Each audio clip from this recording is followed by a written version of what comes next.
So we're going to record the sessions so that we can use some of the verbatims in our editorial and share the video on YouTube. If this is your first time joining one of our events, I just want to highlight a couple of ways that you can get involved in our community. We host community calls on the East and West Coasts, as well as in Australia and New Zealand several times a month. So be sure to check out those on our events calendar and join one if you haven't already. And we host a book club every month where we read travel themed stories that are written by women. And you don't have to have read the book to join one of the discussions, so feel free to pop in on one. I'm just going to let a couple more people in. And what I'd like to do is start with the people who haven't been to Bali. If you can just use the raise your hand feature so we know who hasn't been to Bali. We'd like to know why you'd like to go to Bali and any questions that you have so that we can answer them as we go along tonight. So let me I'll start with Catherine Banks. You can introduce yourself, tell us where you're dialing in from and why you'd love to go to Bali. Hi, my name is Catherine Banks. I'm calling in from Ottawa. I've just heard it's an absolutely beautiful place to visit, and I guess I would like to see it for myself. What questions do you have about Bali? Feel free to ask or pop them in the chat as we go along. We just want to make sure everybody's questions get answered. Okay, yeah, I don't have any questions directly right this minute. Okay, perfect. Victoria, how about you? What draws you to Bali? Eat, Pray, and Love was my first. I love Elizabeth Gilbert, by the way. I really like her writing. And so that was the first time I actually learned about Bali. And then there was a Netflix show on about exotic. It's actually a pretty current show, and it's about exotic places to go on vacation. And they featured Bali as one of the places, and they identified places to say that are very reasonably priced, moderately priced, and high end. And it gave us an opportunity to actually see a lot of Bali. So it looks gorgeous, and I'd actually love to go and visit. Amazing. Hold on. Sorry. Donna, you haven't been to Bali. What draws you to the island? I would say Eat, Pray, Love definitely was my first real experience with it, but I've been hearing about Bali and sort of drawing me to the culture of it. What I would like to understand is I hear Bali, then I hear Indonesia, and then I hear all these different islands, and I'm just not sure where to go. And if there was something that I'd like to do, I'd like to participate in a festival. And so I'm not sure if anyone has actually done that. So I thought that would be sort of fun to do. Amazing. Thank you, Donna. Wanda, how about you? What about Bali pulls you? I really don't know. That's why I was so intrigued with this seminar, because all my life that I can remember as far back, I've always wanted to go. And I think it's got something to do with, I think I'm going to have a spiritual connection there. And I don't know why. I have no idea why. So this is a really great forum for me. It's just someplace I've always wanted to go. Amazing. All of us who have been to Bali will tell you will definitely feel a spiritual connection there. There's something magical about that island and energetic force that pulls everything you don't want to face out of you and more. Kathy, how about you? Well, I went to Bali in 2015 because I have a friend who had part ownership in a house there. And she was spending 2 months there with her husband. But I arrived a week before they did, and I spent the weekend in Ubud and went around by myself, and then joined up with them. And she lived in the eastern part, and we went to a lot of sites there. And it's really the most interesting place you'd ever want to visit. I'm interested in crafts, and the crafts are just exquisite. And did you go to many of the different craftsman villages? Yes. There's one called Tenganan, where they do double ikat weaving. I don't know if you know what ikat is, but usually it's single. And it means that the pattern is tie-dyed into the warps before it's woven. Whereas with double ikat weaving, it's tie-dyed into the warps and wefts. And somehow they get them to match up into a pattern. And that town also has fabulous basket weavers. Beautiful. And what was the highlight of the experience for you? Oh, I think the temples are just like nothing else anywhere else. You know, they have these black roofs made out of some kind of a palm in layers, and they're just so intriguing. They are beautiful. Thank you, Kathy. Diane, you haven't been to Bali, right? Right, I have not been to Bali. And what about it attracts you? Well, just I've always heard so many wonderful things about what the atmosphere is like there. And one of my passions and one of the things I collect when I travel is textiles. And so I've heard a lot about the textile craft and art in Bali. So I would love to go there. I've been to a few other places in Southeast Asia, and I have loved all of them. So I would Bali interests me. If you're a fan of silk, definitely a great place to go. Diane, you would love the Threads of Life Weaving Center in Ubud. Oh, yeah, I'll make a note of that. Thank you. Okay, so I think that's everybody who has not been to Bali. We oh, Joy, you haven't. I haven't, no. Amazing. What pulls you? Well, what you wrote about it is one thing, Eat, Pray, Love is another, and Amit has talked about it a lot, so that's appealing also. But I'm interested in the crafts too. It's like what we talked about in South America. I want to go and see people doing their crafts, and I've heard a lot about Bali and the crafts there. So that's one of the things that really attracts me always after the art and crafts. So in addition to me and a bunch of other ladies on this call who have been to Bali, we also have Amit, who's on our advisory council, who lived in Bali for how many years, Amit? 10 years. Amazing. And Kathy Gottfried, who is also on our advisory council and has taken many tours of women to Bali. So between all of us, we will have all of your questions answered, but I want to start with some of the women who have been to Bali and get a little bit about your experience. Marilyn, you've been to Bali? No, actually, I haven't. You haven't? Okay, so what about Bali pulls you? It's kind of an interesting pull. I've always sort of seen Bali as kind of luxurious and exotic, and I love the architecture. And interestingly enough, I associated it with David Bowie.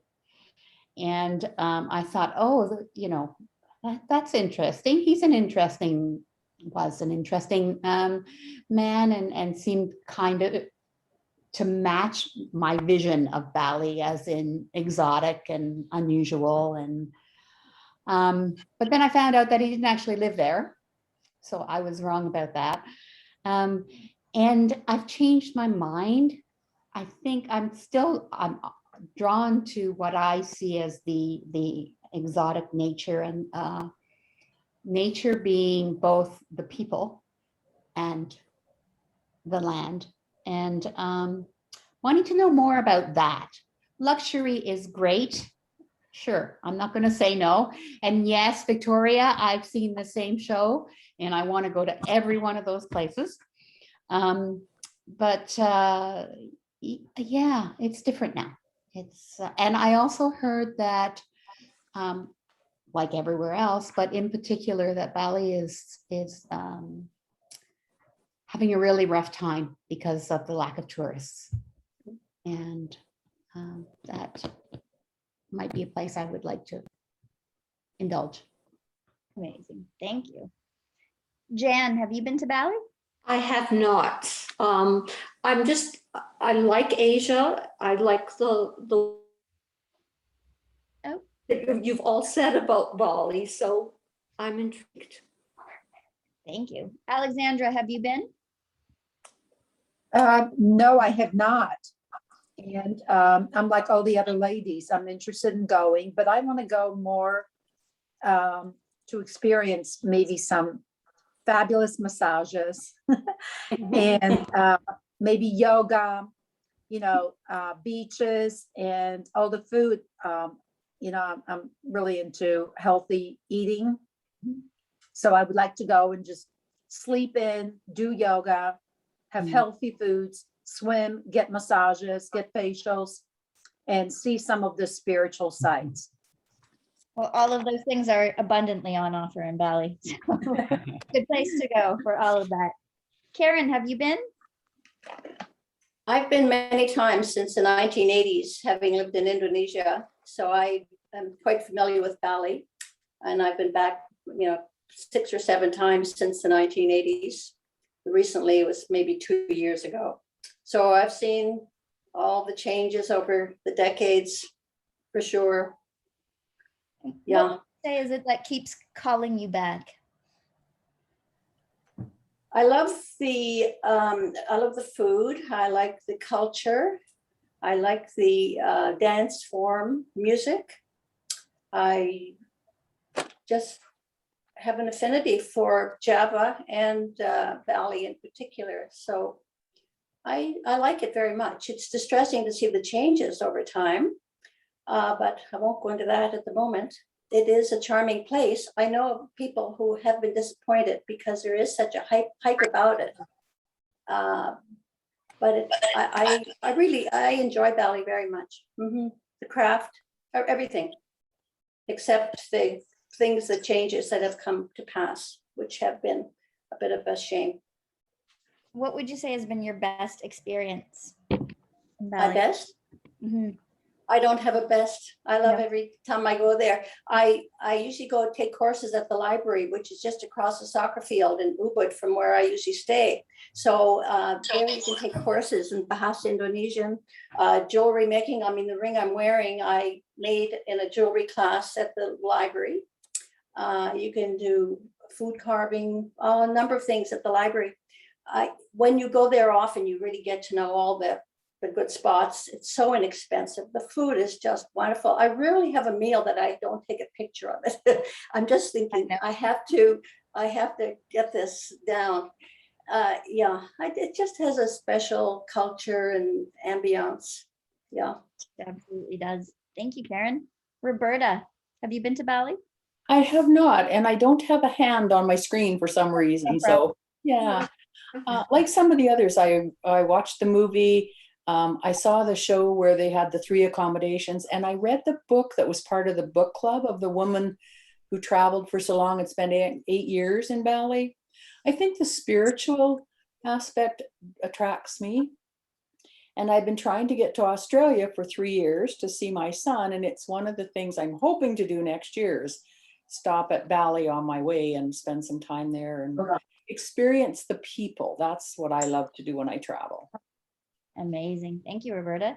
Nancy, I know you just joined. We're asking everyone if they've been to Bali or not, and if they haven't been, to share why they would like to go. Have you been? I have not. And what pulls you about Bali? Just the intrigue, the beautiful pictures that I've seen and such. So one on the bucket list of places to go. Amazing. Thank you, Nancy. Crystal. Hi. Hi. Well, no, I haven't been to Bali. I've been to Indonesia, and it was so different from my life here in Ohio that I like that a lot. That it's getting me out of my comfort zone and just really wowing me with, how people do things differently. And everything I've ever heard about Bali or seen little snippets. In fact, there was something about amazing places to stay. And their sense of style and more than just a handicraft, but just, it seems to be integral in their daily life. And I always suspect that they're very graceful people and welcoming. And, that sounds really good. Just on the way home to get to this a little bit ago, I was listening to NPR and I was really shocked and saddened to hear that Indonesia only has had like 3% in vaccination rate. And yes, they're struggling. And hopefully that I'll still be young enough to travel when all this awfulness is past. Absolutely. And I can tell you that artistry is definitely woven into every single aspect of Balinese culture. Every single aspect. Good.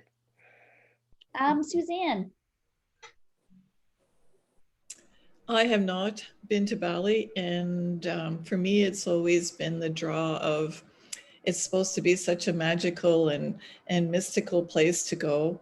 It's always been on my bucket list, and so the people, I think, in themselves is a spiritual experience for me, just getting to know the culture, and that's what draws me to want to go.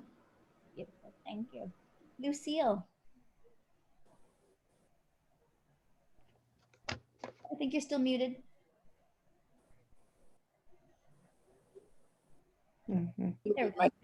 I was in Bali about 7 years ago, and I've always wanted to go back, but I haven't.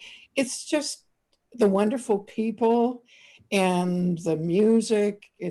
To me, it was very spiritual. And driving in the countryside, the mountains and the rice fields and everything, it was just so beautiful.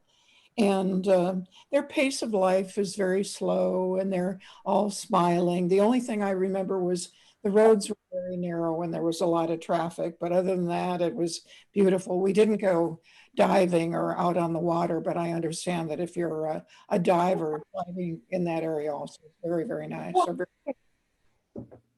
Absolutely. Thank you, Lucille. Lois, we heard from you. Nicole. Oh gosh, I went to Bali an entire lifetime ago. It was 37 years. I was in my 20s and I was backpacking, and it was a magical, very spiritual place. I can't imagine how much it's probably changed in those years. What I remember the most were the people. The people were so warm and friendly and amazing. And back then, there was a festival happening at that time. I remember joining in the festival, and the people making sure that we were all part of it, and so willing to show us around, and just making us feel like we were part of the culture. And the color of the rice fields, it was that beautiful emeraldy lime green. It was just a beautiful country, and I'd love to go back. Thank you. Definitely makes an impact on you. Grace. Yes, I've been to Bali around 15 years ago, so I would be very interested to go back for a visit. Like what everybody has said, it's very magical place. People were just happy and friendly, and I think it comes from the spirituality of the place as well. Arts and culture, it's really great. We were in Ubud, and Ubud is the place to visit all those artists' studios. So yeah, it's really great. Amazing. Thank you, Grace. Annette. Are you there, Annette? Mary Clark. No, I've never been to Bali, and I've always been interested. And like everyone else says, the people, the culture, and just learning about someone different than myself. So I've always been drawn there. Amazing. Thank you, Mary. Rachel.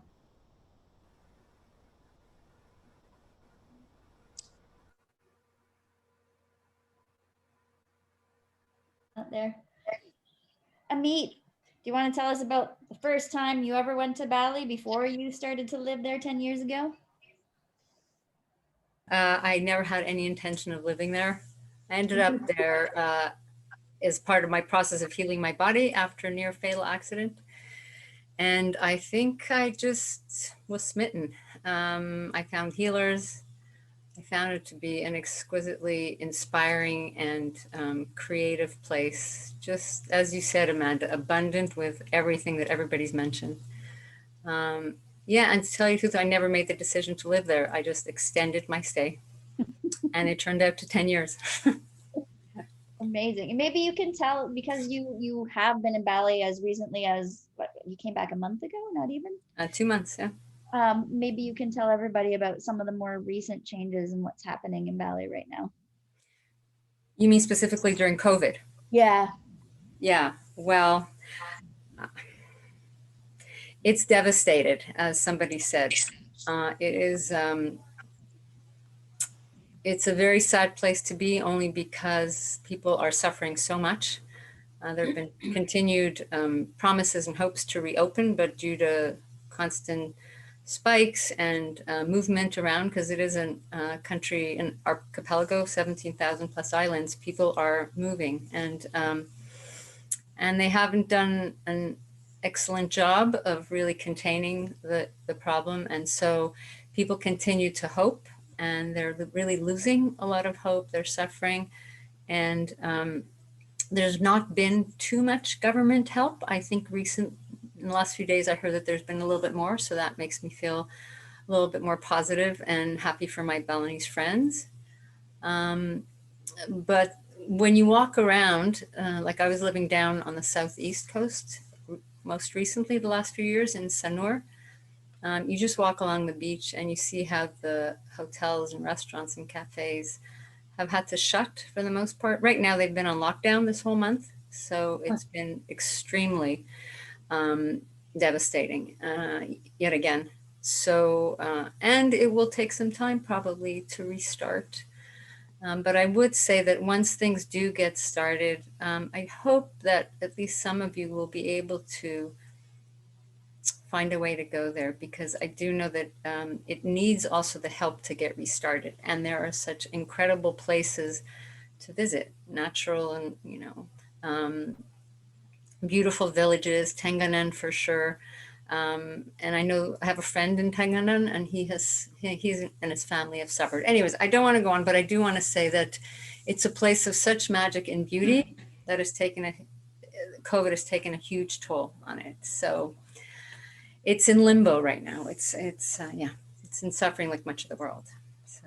And do you know of any credible organizations on the ground that people can use to help out in the meantime before we can actually go back and visit? There are many, and there are people who are involved quite extensively in COVID relief efforts. In fact, I organized a 10-day walking expedition in beginning of April to raise money. And that was, it was just a small amount, but relatively, but I hope that it made a difference, and it was sort of divided up into 4 local NGOs. If you want, I can provide some names. Also, Kathy has, I think, already shared. And if you want, I can send that maybe, I don't know, on an email or to you, Amanda, and pass it on. But there are a few I can share. Yeah, sure. Thanks. Thank you. Kathy, do you want to tell us about the first time you ever visited Bali and what your experience was, and what led you to actually want to go back and start offering tours there?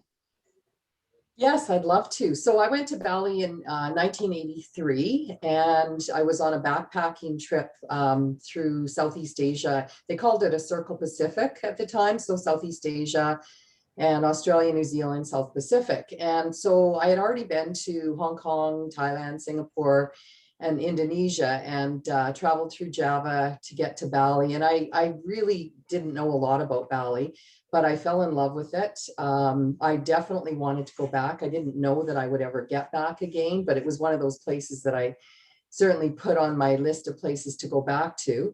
And so now I've been going there fairly regularly every year. I'm a travel agent as well. Been a travel agent for 35 years and specialize in Southeast Asia. And of course I do my Babes in Bali tours. And it's just such a beautiful island. Whenever I land there, it feels like I'm going home. And as Amit said, it's been really, really difficult for the Balinese because they're so dependent upon tourism. So I cannot wait to get back there. But, you know, it's an interesting island because if you talk to any Aussies, they look at Bali as like for Canadians and probably same for Americans, you know, as we would look at Mexico or the Caribbean or Hawaii. It's very close for them. It's a beach holiday. And I remember the first time that I went, I thought, because it does have beautiful beaches and people have mentioned those today. And of course, all these lovely spas. But to me, it was bigger than that. It was more about the culture and the spirituality. And that's the thing that really got me. So when I started doing my women's tours, that was the thing I really wanted to share with the women that came with me because and even as a travel agent, like when I have someone call and say, oh, I understand you specialize in Bali and I want to go there. My first question always is, why do you want to go? Because it is a long ways, right? Like it's halfway around the world from North America. So it takes, 24 hours to get there. And if it's just a beach you're looking for, there's some pretty nice beaches closer to home. But I always say, if you're looking for, unique culture, a spiritual component, and then the most amazing people. And a few of you mentioned that have been there, that the people are just such a big draw. They're always smiling. They're very happy. They're very grateful that we've come to their island. So that's what has kept me going back to Bali. And really it started in 1983. And I think I've been there 33 or 34 times now, but it's the people for sure that make it for me. They're just so kind and generous, and I don't know if anybody understands how unique Bali is, but so Indonesia is the largest Muslim population in the world, but Bali is Hindu, 95% Hindu. And so it has the largest Hindu population outside of India, which makes it really unique. And, someone mentioned about ceremonies, and I know, Amanda, you've been, I'm not sure if you got to see any ceremonies, but it's so cool to be able to go into their temples and all you have to do is be properly dressed. So, you don't need even a special invite, but to go and, watch them go through their process of praying and getting blessed by the Hindu priests and making their offerings, it's part of the village life. And again, that's part of, my reason for going to Bali is that whole village and local people connection. So it's, that hasn't changed. I think it was Karen had mentioned there's been a lot of growth in Bali, and certainly it has changed a lot over the years. Traffic for sure is a challenge. I mean, I have to really plan our days out, almost like putting a puzzle together now, because you know where the roads that are going to be really busy. And sadly, now it doesn't matter because tourists can't go there. But I think it's given the Balinese people, at least the ones that I know, a real pause to consider what do they want for their island. And they want quality tourists, right? Years ago when I went in 83, it was very popular with backpackers. And that really hasn't changed. It's just now attractive to a lot more people looking for that unique kind of cultural and spiritual experience. But it has provided a lot of employment for the Balinese. And I'm sure Amit would agree with this. The Balinese are super entrepreneurial. So if there's a way to rebound, they will do it. We just need to be able to get there. Absolutely. Thank you so much, Kathy. Who have I not heard from? Grace, have we heard from you? Are you there? Yes, I spoke, Amanda. Okay. Thank you. Annette, have we heard from you?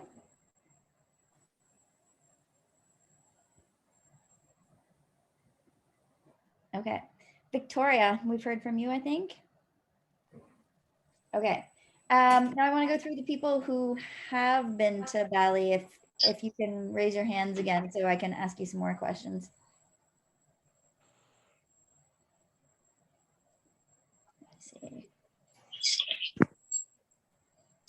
Lucille, can you describe the emotions that you felt as you moved through Bali and experienced everything you experienced? And maybe you can talk about some of the things that you did while you were there.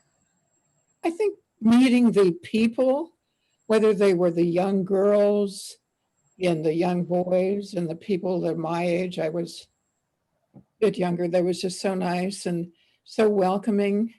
And watching the people going to their, the spiritual things, they had their little yellow headdresses and the stone Buddhas had a headdress on and they were carrying their food, and and I thought all of that, and I don't, just the people, it was a very spiritual feeling for me. And then also we saw some lovely dancing, and the music is also very, very tranquil, very nice. Music is absolutely beautiful. And did you go with a group or on a tour or with family? Yeah, I was with a group. And was it a tour? Like, did you use a tour company or did you just go with a group of friends? No, it was with a tour company. And which tour company did you use? Overseas Adventure Travel, which is out of Boston. Yep. I'm sure you've heard of it. And let me ask you, do you have any tips to share with the women who haven't been, based on your experience there? Did you ask me that? Or I'm sorry. I asked you, Lucille. Do you have any tips to share with the women who haven't been, based on your experience in Bali?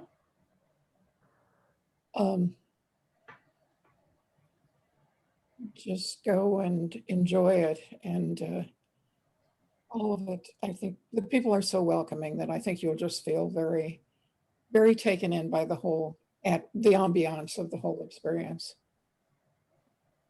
Beautiful. And if everybody else who has been can raise your hands quickly so I can just... Okay, Victoria. Did you raise your hand? Nope. Okay, Kathy, can you tell me about some of the experiences that you had and the emotions that you were feeling during your time in Bali? Well, I was just awed by the landscape. The rice terraces were a landscape that is right up there on my list of amazing landscapes. And along the roads, there are what they call pen jars, which are bamboo poles pick up, and they have decorative, I guess they're made out of palm or something, shapes hanging from them, and they kind of arch over the road. So it just struck me how different it was from here. You just can't believe it. And did you go on your own or with a tour, or?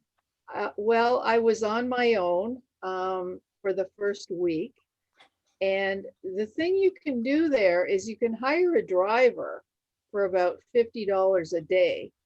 So if you do your research and you decide, what you want to be, you hire this driver and he takes you there, and waits while you look around. So it's a great way to see the island. And then I was with friends at their house, and we hired a driver, and we went to temples and the mountain and the local villages, and that was great too. Did you go to Mount Batur? Did you do the volcano? Yes. And Mount Breton, where the lake temples are. Amazing. Yeah. And do you have any tips other than hiring a driver to share with the ladies who haven't been, that might be planning a trip there in the future?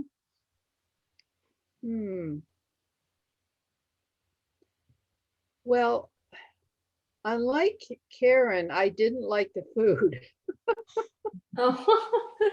I'm a vegetarian, and the national dish is roast suckling pig whole. So the vegetarians get tempeh, which I wasn't fond of. So, fish, I tried to seek out fish and vegetables. Well, the cuisine has come a long way. It's definitely a vegetarian and vegan paradise.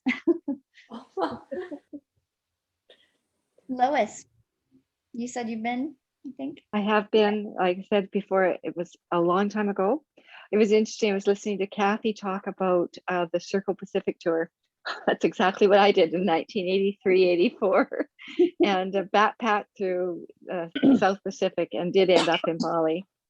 And it was just, I'm glad I did it at that age. It was an amazing experience. And like I said, it's probably changed so much it would be unrecognizable, which is kind of sad, but you know, that's what happens. But I'd love to go back, see what it's become. You know, maybe head out into more of the exterior parts, try to find the wilder parts. Raja Ampat is on my list, but you know, we're talking about Bali, so that's I'm getting off topic. No worries. And tell us a little bit about what you did in Bali when you visited that many years ago, and oh if you can remember sort of the emotions that hit you as you had your experiences. It was just so magical. It was like, I'm from Edmonton, Alberta, you know, a young girl from Edmonton, Alberta, landing in somewhere so exotic and so different. And the fact that the culture is so weaved into their everyday life. Remember staying at one Lossman where they're, you know, every morning the women would pound their spices to use for their daily cooking. And one family took us in for dinner. And that was the first time I'd ever seen a cremation. And that was the realization of that's a natural occurrence for them. It was like an open, cut off oil drum with a blowtorch on the end, and people just gathered and kept gathering. And while this body was consumed by fire, and it was just a very natural part of life for them. Little experiences like that. And we got around on motorbikes, but it was just, it was magical, and I'm glad I did it, and would love to go back. So. Yeah, I find that the Balinese have as positive a relationship with death as they do with life. Absolutely. Yes. For North American, we sanitize it so much. Anyone else who's been to Bali that want to share their experiences and the emotions of their experiences? Just raise your hand. I'm flipping through screens.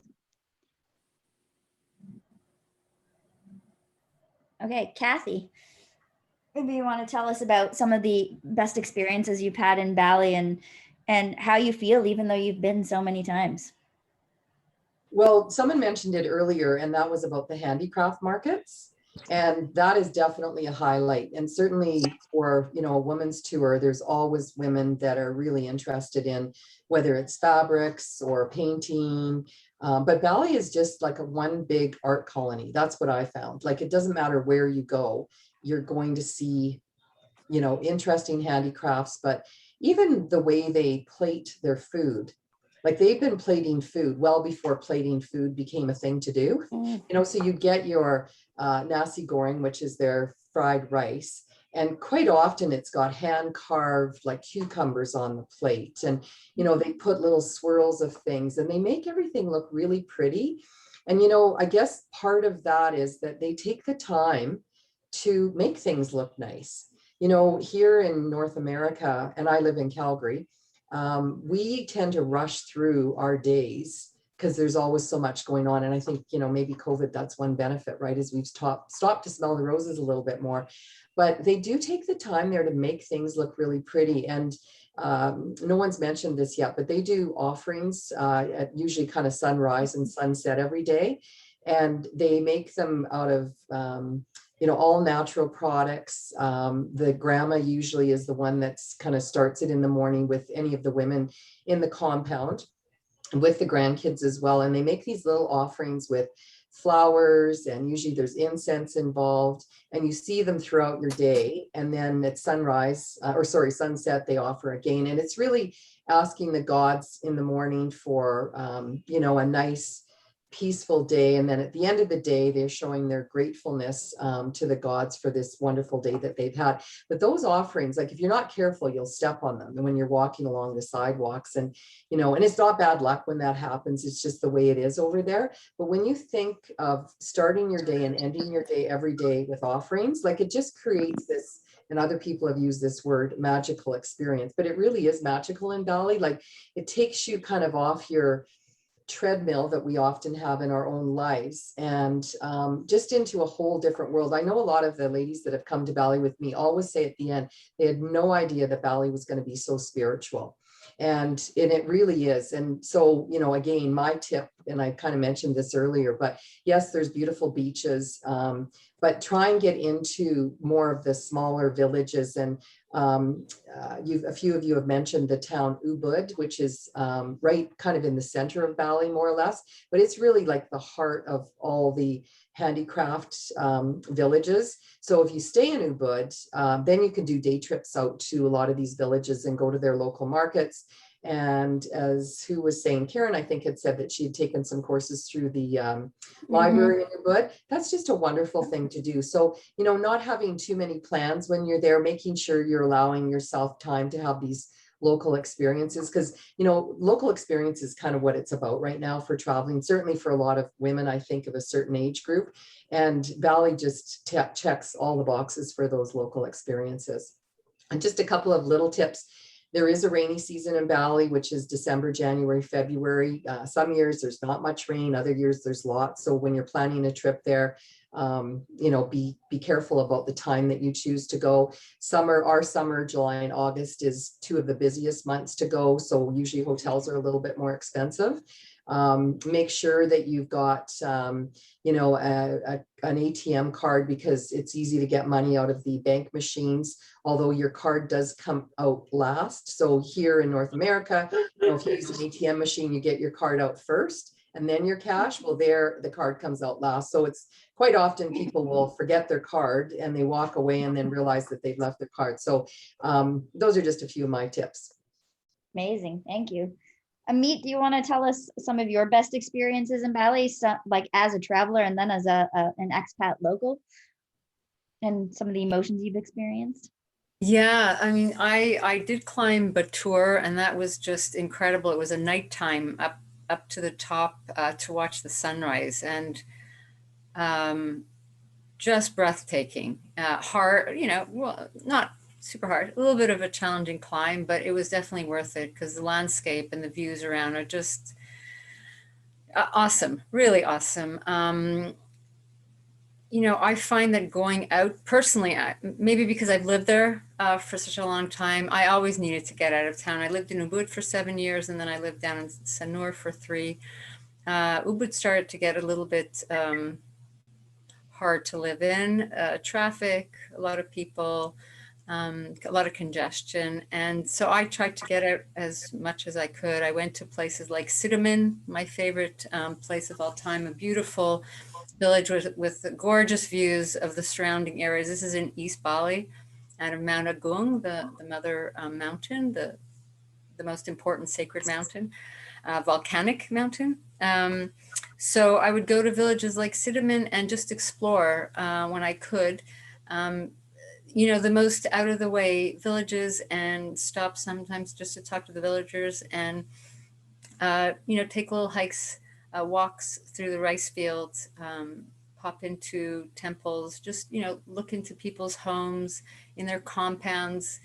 It was just all those unexpected moments. I find that for me, from the very beginning, those are what really captured me and captured my heart. Much for myself, much more than, you know, Ubud per se, although I have to say, and second to what Amanda said, it's incredible the array and choice of vegetarian and vegan food right now. So that's amazing for anybody. I think it was Kathy who said you're vegetarian.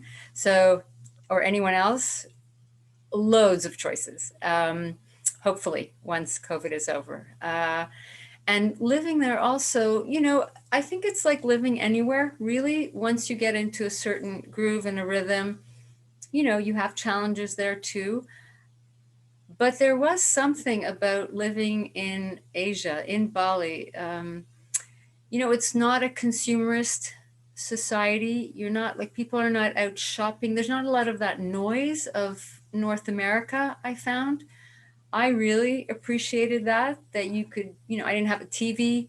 You would just be outside on the beach with friends. It was just a very different rhythm of life. And I did yoga. I became a yoga teacher. it was a much healthier life, I felt, for myself. And one of the things that really were valuable to me is that I learned a lot more about living a naturally healthy life, learning about natural remedies, healthy eating. So there were innumerable benefits. It's been an incredible place to live and experience. And if anyone ever has questions about anything to do that I could help with, like Kathy, I'm sure, feel free to get in touch with me. I'd be happy to share what I can. Amazing. Do you have any insider tips to share with people that might be planning a trip in the next couple of years? So many. I would say, if you can, and somebody did say this, if you can, maybe Kathy, I don't know, if you can spend some time trying to get, certainly what Karen said about taking courses, there's a plethora of courses you can take everywhere you go, from cooking to weaving to, certainly if you want to experience that, I would definitely recommend that. You don't necessarily have to learn the language. I know how to speak it to some degree, but even if you can pick up a few words when you go and use those, they really appreciate that. To ask the locals. They love being asked, and the kids, they're super, friendly, and they want to take pictures with you and selfies, and it's just that kind of place where people are gracious and welcoming. So any other tip I can say is value being in a place that offers something completely different, and just take what comes and be really open to what comes your way. And I'd say also, often women who travel alone, if you're thinking of traveling alone, have fears or concerns about going to a new place, a country that's so different culture, language. But I have to say, this is a place that I never felt unsafe in 10 years. I think maybe Kathy would agree. It's a place that you'll always find someone who will take you in or show you the way, so yeah, I hope that's helpful. Absolutely. And I second Amit's suggestion to do a sunrise hike to Mount Batur. I did that in March of 2020. The car picked me up at like 2:30 in the morning. And it was quite a long hike. I was hiking along with a group of university students, so adventurous kids. And we got up to the top, saw the sunrise, which was spectacular. It was actually a clear day. And they will boil you eggs in the volcanic steam, which is just an amazing process to watch. And they answer all of your questions. I'm a person that has a million questions, and they're so happy to answer your questions as you walk, and as you're, exploring the top of the volcano. And because I'm adventurous and I was with a group of adventurous kids, they were like, let's walk the ridgeway back. Will you take us? And our guides agreed to do it. And it's a bit of a dicey walk, but wow, was it ever spectacular. The views were beyond. And you're walking along this volcanic ash that's slippery in spots. I was basically surfing it in a few places, but amazing experience. So definitely do that. And the amazing thing about Bali is it's kind of a choose your own adventure thing. You can have the exact experience you want. I came back, I went to New Zealand and then Australia, and I came back to Bali to spend 5 weeks there in March of 2020, so end of February. And I went to Ubud and spent 2 weeks at the yoga barn in Ubud. And I basically planned my own yoga retreat. I bought a yoga pass for $130 Canadian, and it was an unlimited pass. And I added on a couple of workshops, and I basically sat myself in the jungle and had a very spiritual experience for 2 weeks. Spent all of my time in the women's dorm there, and that's $25 to $30 US a night. And it's a beautiful place, and you meet other women who are traveling solo and from all walks of life, and you can basically plan adventures with them from there. Had dinner with different ladies every night. It was amazing. But we want to make sure that we get your questions answered. So if anybody has a question on Bali, if you want to either put it in the chat or speak it out loud, one of us will be able to answer it for you.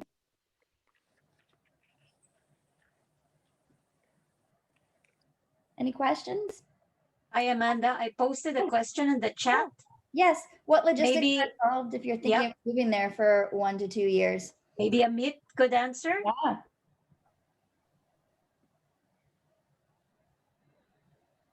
Sorry, I was trying to answer a question on chat, so I missed the question. Sorry about that. Can you ask again? The same question, what logistics are involved if you're thinking of moving there for 1 to 2 years. Okay, so as I started to reply, so you want to, depending on if you're retired, if you're working, if there are retirement visas, you can get a tourist visa. There are a few different visas, so you want to find out, depending on your situation, which visa. And you want to sort of do a little bit of research. Where do you want to live? Do you want to live inland? Do you want to live on in one of the beach towns? And also, yeah, like what kind of accommodations you want to live in? Do you want to maybe stay? When I first came there, and for me, this was the perfect way. I'm so grateful that I did this. I ended up living in a family compound for. I did too. Who was it? Sorry, who was it? Oh, I Karen. did as well. Yeah. It's fantastic. It's fantastic. And I think everyone should try to have that experience at least once when they're in Bali, because it's so different than being in a hotel in a villa. You really get to follow the rhythm of the family. You attend their ceremonies, you learn about their lives, their work, the orientation of the compound, where everything goes. There's so much to learn just by living in the compound. I would not have given that up for anything. So, so I would definitely recommend, if you can, even for a week, to stay in a homestay. They call them homestays. In a family compound. You will not regret it. There's so much to get out of that. I did that too, and that family will give you the most beautifully designed fruit tray, like every single morning, of fruit that they've picked from their own compound, and they'll tell you about the different family compounds and what family grows what fruits, and they all have something different. It's amazing, and you get to really know them, and they answer all of your questions, and they'll guide you towards the experiences that they think you need. And they'll often accompany you, they'll accompany you, they'll introduce you to people. It's a very warm and close-knit kind of community. Yeah. I stayed with I loved watching the parenting style, living in the compound, how they would deal with the toddlers, and the little kiddies would come over to my patio and I had my iPad, and I'd be showing them cartoons on the iPad, and they'd get so excited.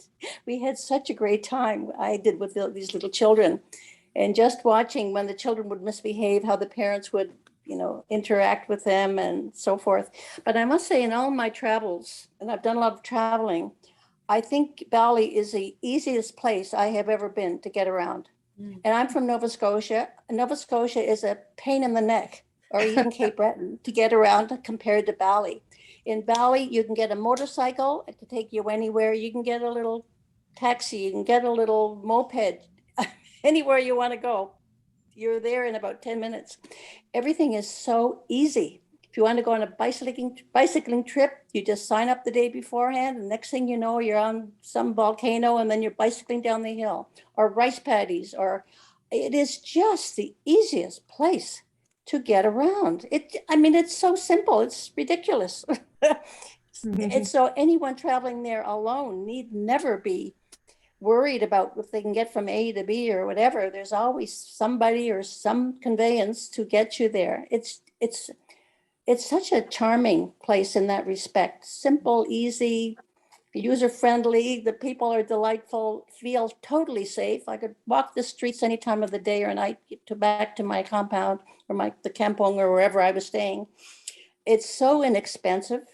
And I see a lot of trips advertised, these exclusive vacations for women. I think, my God, they cost a fortune.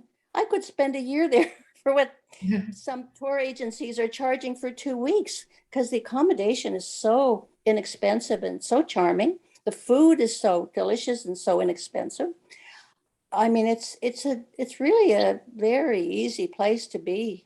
To be in, for me anyway. I would actually say some really good points, Karen, but I would say that there's a real range that you can travel on a low budget, and you can also choose to go for deluxe accommodations and Exactly. And you can have a massage every day. I've been on motorcycles. I've been so coated in oil that I'd actually slid off the motorcycle. I couldn't get a grip.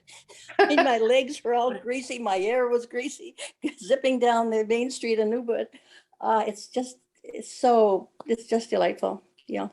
And Java is the same. I love Java. Bali is great, but Java, oh my God. You have to go to Java, especially the train trip from Bandung to Yogyakarta. Oh, the rice paddies you go through, and even it's Central Java, Mount Bromo, and oh my gosh. I mean, this Java is not the topic here, but I love Java, having lived there for 5 years. Beautiful island. And Beautiful I think people. all of the tours and experiences are so personalized to you. I went to one of the open air spas in Ubud to have a massage. And the woman took one look at me, and I was pointing at a certain massage that I wanted. And she said, no, you know what? I think you need this one. And I thought, oh, is it going to be the more expensive one? And it was a lot cheaper. And it was this 90-minute, I have never had a more spiritual massage in my life. It was beautiful. I was in this open air spa. There was a bathtub and a shower and a bed. And she laid me on it. And this woman scrubbed me from head to toe to exfoliate, gave me a massage, washed me from head to toe. And we had a moment, I had a moment of North American reserve where I stood there feeling awkward being naked in front of this woman, and she laughed and she knew what I was feeling, and it broke the tension. And she was like, just relax into it. And I was like, okay. And it was so beautiful to have a woman washing me and caring for me. And then she put me into this pedal-filled bathtub, gave me a hot tea, and it was beautiful.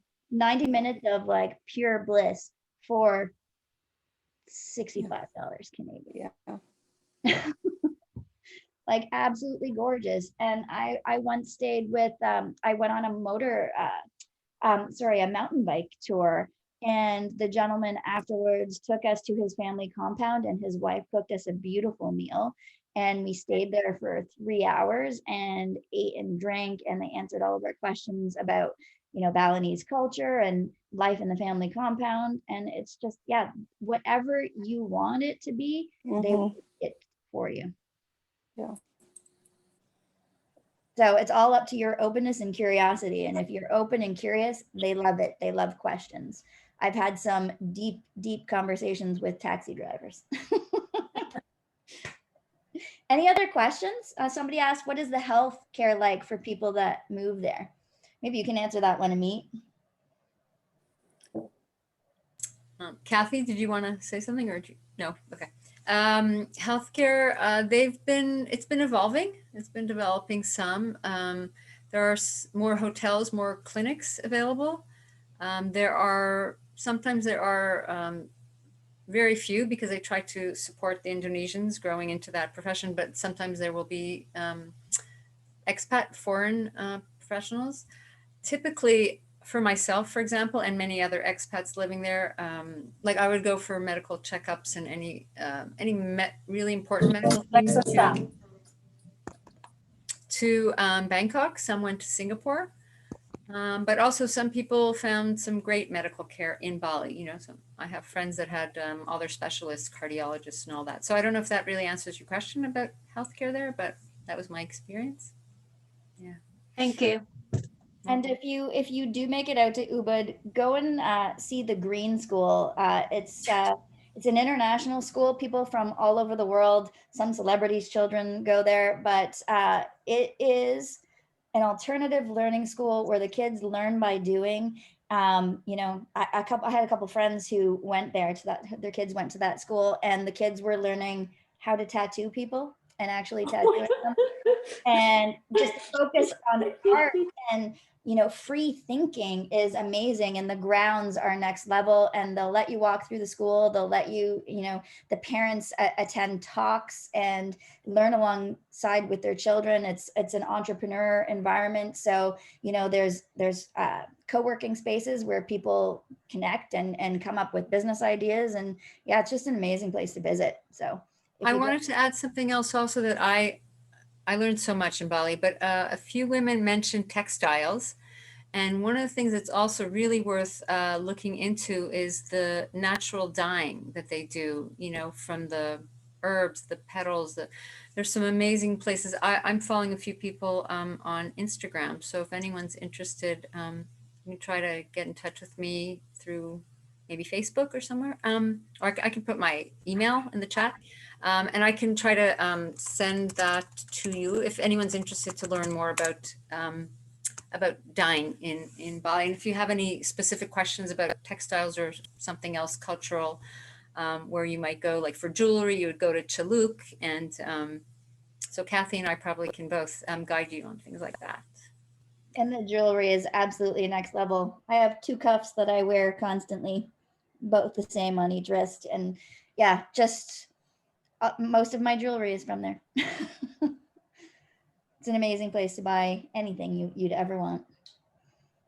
Any last questions? I know we're a little bit over time, but want to make sure that we get your questions answered, and there will be editorials stemming from this. So if you do have any questions that you think of and we didn't answer them tonight, email me at amanda@journeywoman.com and we'll make sure the answers make its way into our editorial.